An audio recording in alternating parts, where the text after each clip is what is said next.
Hola, bendiciones. Esta es la clase número 8 de la materia de costumbres y geografía 2. Vamos a ver, el tema de este día es los moradores primitivos de Canaán. Nos toca hablar un poco acerca de geografía, ¿verdad? Y de alguna ubicación de las personas que estaban cerca del territorio. Dice la distribución de las tribus según sus divisiones territoriales aproximadas eran como sigue. Tenemos las tribus de la era patriarcal, tribus de la época de la conquista y los países circunvecinos de la época de la conquista. Las tribus tenemos que una de ellas estaban en la llanura marítima, ¿verdad? Si usted sabe que Israel eh, podríamos decir que tiene la mayoría del acceso, bueno, casi todo el país, ¿verdad? Tiene el acceso al mar Mediterráneo. Entonces, si hablamos de ese lado, de la llanura marítima, tenemos a los de Fenicia, que son los fenicios. Dice que este pueblo era laborioso, emprendedor, a cuyo espíritu creador se debe la invención de las letras del alfabeto.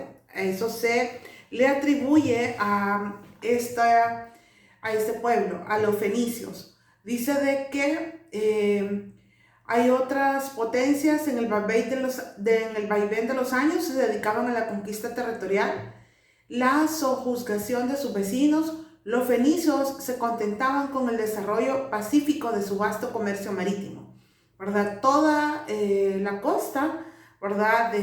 Justamente de este pueblo era el mar Mediterráneo. Dice de que traficaban con los pueblos del Mediterráneo y hasta del Atlántico, pero sin miras de conquista. Ahí tienen ustedes un mapa donde se ve justamente, ¿verdad?, de los pueblos de los que vamos a estar hablando. Luego tenemos los cananeos, que ellos dicen que aunque se aplicaba a menudo el nombre de cananeos a todas las tribus de Palestina, ¿verdad? Porque cuando se habla de la tierra de Canaán, ¿verdad? También estamos hablando de alguna manera de Israel, ¿verdad? Dice que en el sentido más restringido de la palabra se limitaba a los descendientes de Canaán, hijos de Cam. Eso lo vemos en Génesis 16. Luego dice que se establecieron desde un principio en una estrecha faja de tierra que se extendía desde la bahía de Acre hasta el Jordán y luego a lo largo del dicho río. Acá justamente en el mapa vemos esas dos expresiones, ¿verdad? Una que estaba del lado marítimo y la otra que estaba en medio, entre el Jordán y otros pueblos que estaban por ahí. Tenemos también a los filisteos que se establecieron en la llanura marítima después del 1200 a.C. y son de origen incierto, dice. Los filisteos fueron enemigos acérrimos de Israel durante el largo periodo y aunque David los juzgó, no se logró un exterminio total, ¿verdad? Los filisteos creo que es un pueblo como mucho más conocido y del cual se menciona bastante, ¿verdad? Como dice acá, era uno de sus enemigos más fuertes que ellos tenían. Luego, si hablamos de la cordillera central, tenemos a los eteos, que esto dice que formaban pequeñas colonias del poderoso imperio de Asia Menor, que los sirios llamaban Cati, establecidas en Canaán, cerca del mar de Galilea y en los pastales de Hebrón. Luego tenemos a los jerjeseos. Aquí vamos a encontrar nombres, ¿verdad? Un poco extraños, pero que identificaban a un pueblo. Dice que ellos estaban al oeste del mar de Galilea. Andando el tiempo perdieron su identidad, fusionándose con las tribus vecinas. Es decir, que los jerjeseos en algún momento pues desaparecieron. Luego tenemos a los heveos que se establecieron en diversas localidades. Dice que encontrándose en unas principales colonias. ¿En cuáles son? En tres. Una, la Canaán septentrional, Canaán central y Canaán meridional. Cuando hablamos de los heveos, ellos se establecieron justamente en estos lugares. Era importante, dice, en el meridional que tenían vecindad de Jerusalén. Sus ciudades principales en esa región eran Gabaón y Kiriat Jearim, las cuales se conservaron hasta los tiempos de David.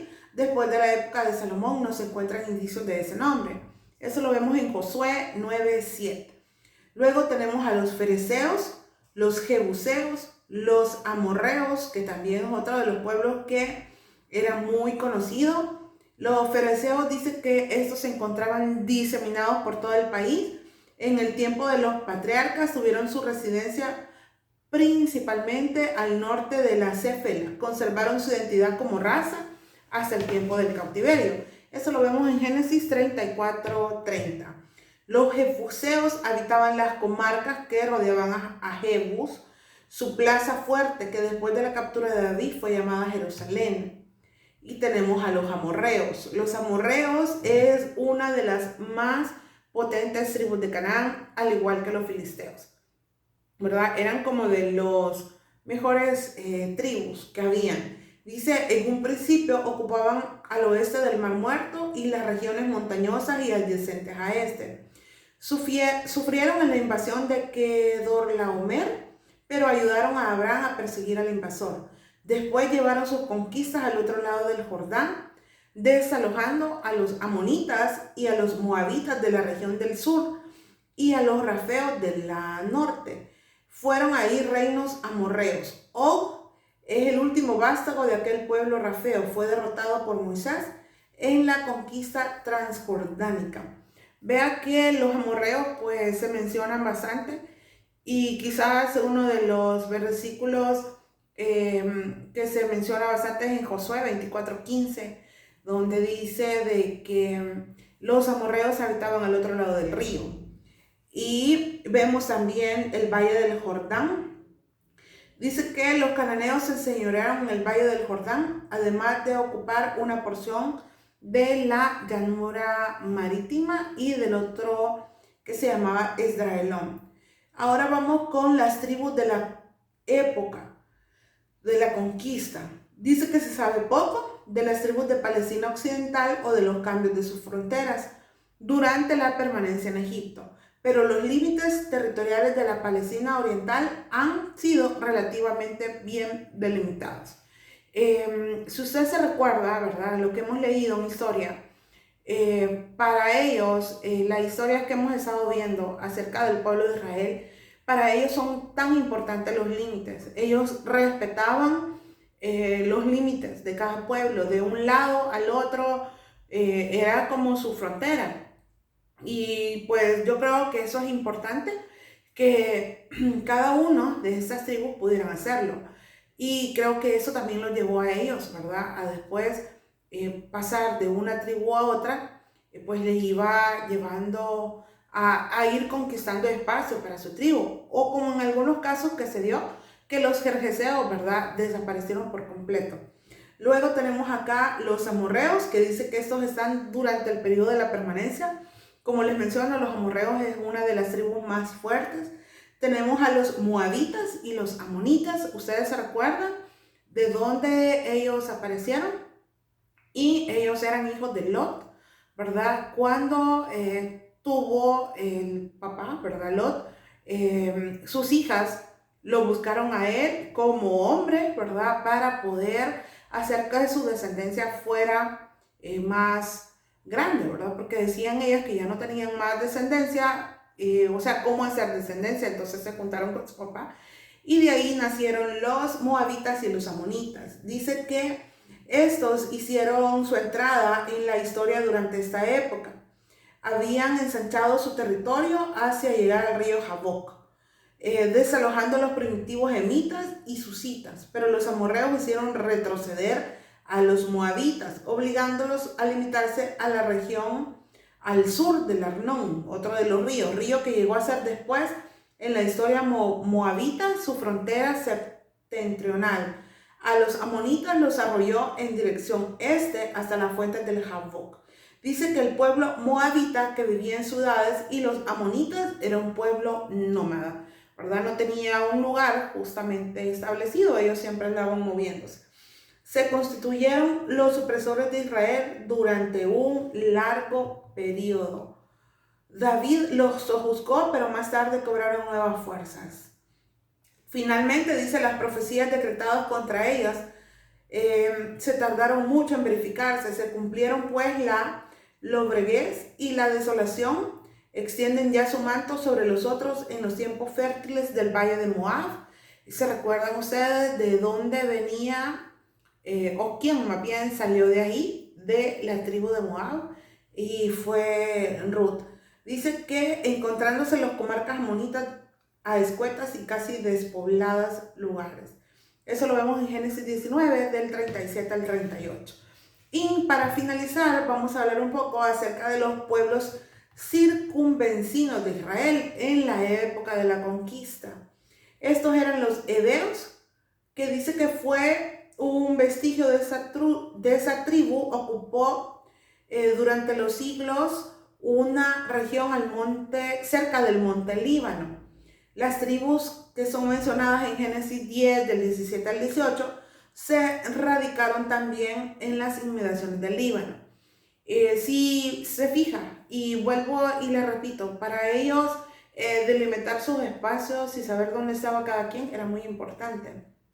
Y pues sí, yo creo que eso les ayudó a algunos, ¿verdad?, a conservar su pueblo, y a algunos otros a perderlo prácticamente. Dice, la otra tribu fueron los amalecitas. Es una tribu de Arabia, depredadora y amiga del viaje, es decir, eran conocidos, ¿verdad?, como ladrones. Luego tenemos los ceneos, que tuvieron su residencia en los últimos escarpados e inaccesibles de las alturas al poniente del Mar Muerto. Se cree, dice, que los ceneos constituían una rama de los madianitas, que también es otra de los pueblos que se mencionan bastante dentro de la Biblia. Dice que hasta después de la época de Saúl y David, esa tribu sostenía relaciones amistosas con los hebreos de Judá. Y yo creo que, si ustedes se recuerdan, hubo una alianza con ellos en algún tiempo. Los idumeos, que fue un nombre dado a los descendientes de Edom. Eso lo leemos en Génesis 36:1. Como siempre, ustedes puedan leer cada una de las citas. Cuando ustedes están viendo este video, poner una pausa, leer la cita y continuar, ¿verdad? Porque eso le va a dar a usted una mayor amplitud acerca de lo que estamos hablando. Dice, por los griegos y los romanos. Este nombre es empleado por la versión de los 70 en la época grecorromana. Era una tierra situada al sur de Palestina y ocupada por un pueblo después de la toma de Jerusalén por Nabucodonosor en el año 587. Luego tenemos a los amonitas, ¿verdad?, que ya los habíamos mencionado, pero ellos seguían siendo uno de los pueblos circunvecinos que estaban al suroeste del país. Y algunas condiciones de las tribus. Dice que es interesante notar que cada una de esas tribus fue gobernada por un rey, cuyo poder fue limitado por un grupo de ancianos. Su gran ideal de vida era enriquecerse a expensas de sus vecinos y vivir del botín de sus conquistas y de sus guerras. Y allí porque algunos en realidad desaparecieron y algunos otros pues se mantuvieron durante algún tiempo. Dice, sus dioses, entre los cuales figuraban Baal y Astarot, dice de que eran deificaciones de los poderes naturales, puesto que no tenían por qué someterse a las leyes gobernando la conducta humana. Podían entregarse sin freno alguno, según las creencias cananeas, a la más completa licencia y libertinaje. Esto pasaba con estos pueblos. Dice que también sus ritos religiosos eran inmundos y crueles, exigían de sus adeptos el sacrificio de sus hijos y de sus enemigos. En realidad, algunos de ellos realmente fueron bastante malos.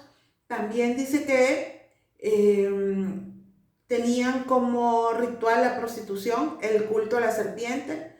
Estimulados para tal ejemplo desmoralizador, los cananeos llegaron al colmo de la depravación moral, entregándose a placeres y deleites y a toda clase de corrupción. A tal extremo, dice acá, que la introducción de la decencia más elemental en Canaán exigía su completa destrucción. Es decir, veían algo moral, algo bueno, que para ellos eso no debía de existir. Frente a tal podredumbre espiritual y su consecuente deteriorización física, ¿verdad? Las poderosas defensas murales de Canaán no le valieron a sus habitantes para protegerlos contra el invasor. Es decir, en resumen, el cananeo carecía en lo absoluto de razón para sobrevivir en un ambiente moral. Por eso podemos entender por qué Dios les prohibía, ¿verdad?, que hicieran alianzas con estos pueblos. Porque lo que pasaba era que los iba a contaminar. Entonces, por eso en algún momento, pues Dios decidió que ellos no debían de juntarse, ¿verdad? Gracias por llegar hasta acá. Nos vemos en la próxima clase. Bendiciones.